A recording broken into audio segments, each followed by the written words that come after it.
Hello friends, welcome to Madhav study point. आज की इस वीडियो में हम लोग निष्ठा एफएलएन प्रशिक्षण के मॉड्यूल 9 बुनियादी संख्यात्मकता की प्रश्नोत्तरी के करेक्ट आंसर्स को डिस्कस करेंगे। तो चलिए शुरू करते हैं वीडियो को। पहला प्रश्न है, निम्नलिखित में से कौन संख्या की समझ विकसित करने के लिए एक महत्वपूर्ण कौशल नहीं है? तो इसका जो करेक्ट आंसर है वो है संख्या नामों को बोलना।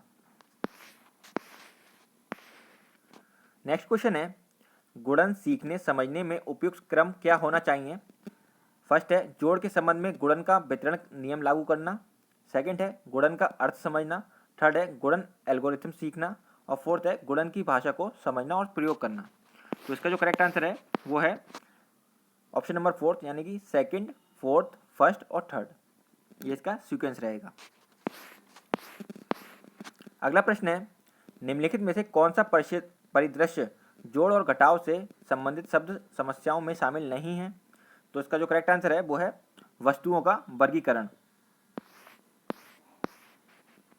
नेक्स्ट क्वेश्चन है, निम्नलिखित में से कौन सा पूर्व संख्या कौशल नहीं है? तो इसका जो करेक्ट आंसर है वो है ऑप्शन नंबर 1, अंक जानना।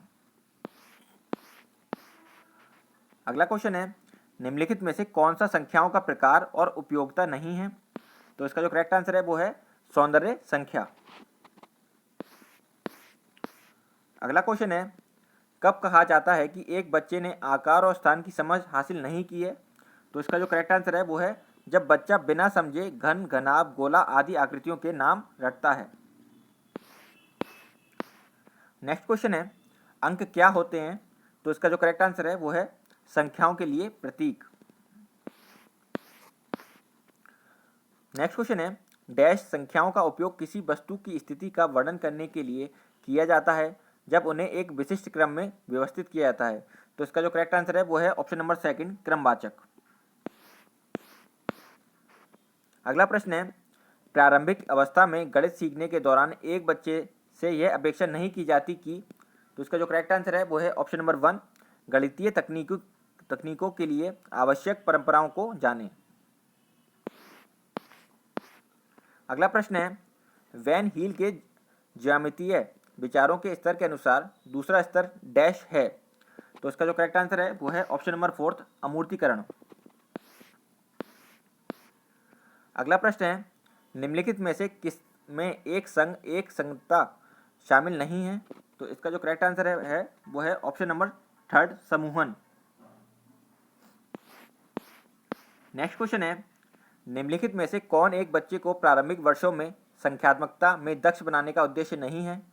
तो इसका जो करेक्ट आंसर है वो है ऑप्शन नंबर 3, यह उन्हें तेजी से गणना करने में मदद करता है। अगला प्रश्न है, निम्नलिखित में से किसमें दिए गए नियम के अनुसार वस्तुओं के संग्रह का क्रम शामिल नहीं है? तो इसका जो करेक्ट आंसर है वो है ऑप्शन नंबर 2, वर्गीकरण। नेक्स्ट क्वेश्चन है, एक संग्रह की कार्डिनलिटी के को तुरंत समझने की क्षमता आमतौर पर बिना गिनती के 4 या 5 से अधिक नहीं को कहा जाता है। तो इसका जो करेक्ट आंसर है वो है सुबिटिएशन। नेक्स्ट क्वेश्चन है, निम्नलिखित में से किसमें दिए गए नियम के अनुसार वस्तुओं के संग्रह का क्रम शामिल नहीं है?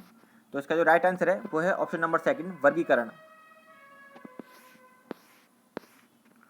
अगला प्रश्न है, निम्नलिखित में से कौन सी मूलभूत संख्यात्मक कौशल को बढ़ाने के लिए एक उपयुक्त शैक्षणिक प्रक्रिया नहीं है?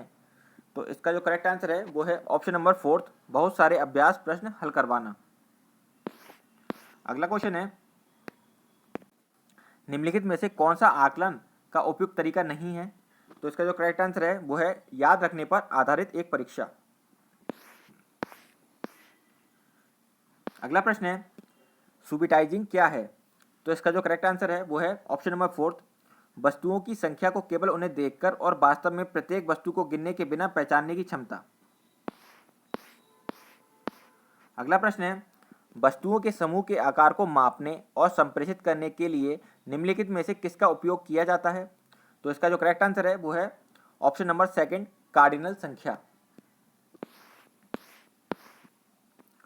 अगला क्वेश्चन है, निम्नलिखित में से कौन सा युग्म एक दूसरे के पूरक नहीं है?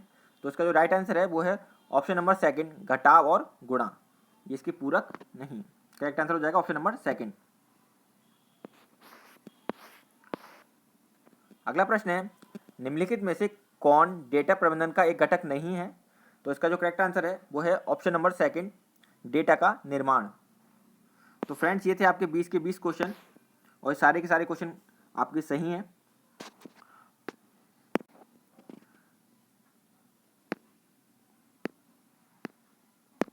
इन सारे क्वेश्चंस की पीडीएफ का लिंक मैं डिस्क्रिप्शन बॉक्स में दे दूंगा नीचे वीडियो में। तो thank you friends for watching this video.